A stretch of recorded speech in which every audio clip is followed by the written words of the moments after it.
Engage. Captain Jean-luc Picard of the U.S. We now have our first real trailer of Star Trek Picard, and on the surface it looks great. Who wouldn't want to see an old Englishman failing at playing an old Frenchman again? Merde.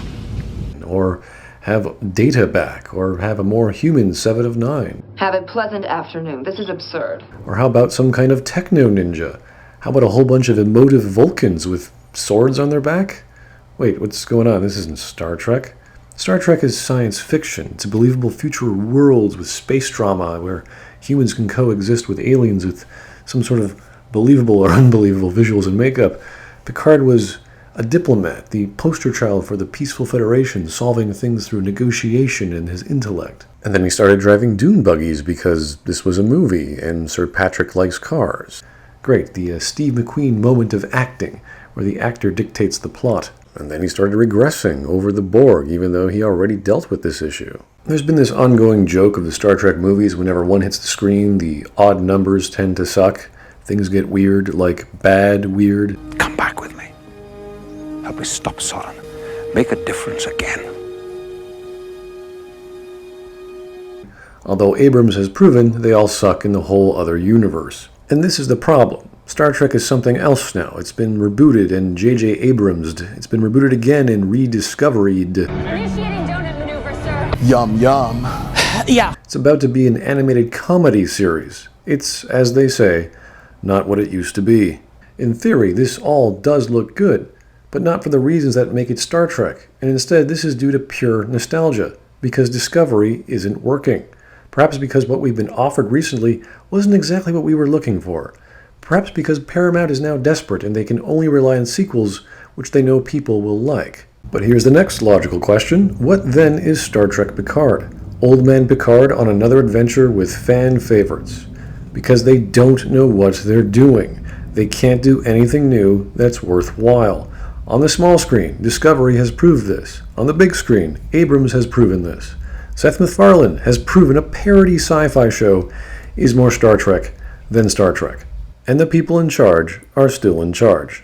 Pulitzer Prize-winning author Michael Chabon, Alex Kurtzman, and Gene Roddenberry are the credited writers for Star Trek Picard. Michael did one episode, and he's the writer for Short Treks, which hasn't been doing so well by reviewers.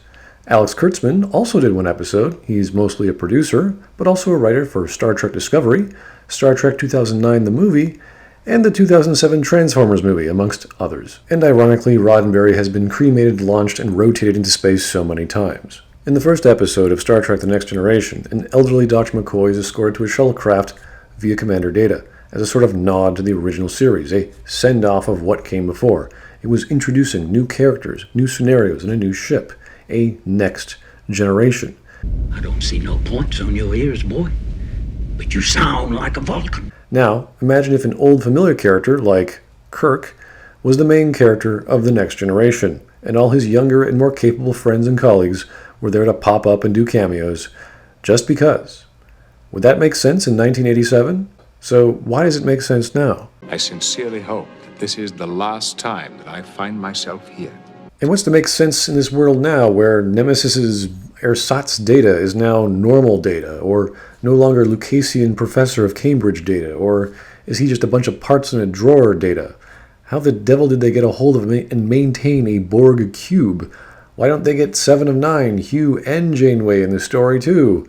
Hell, let's just bring Q back and have him bring up another trial of humanity, because why the hell not? And if you're very lucky, I'll drop by to say hello from time to time.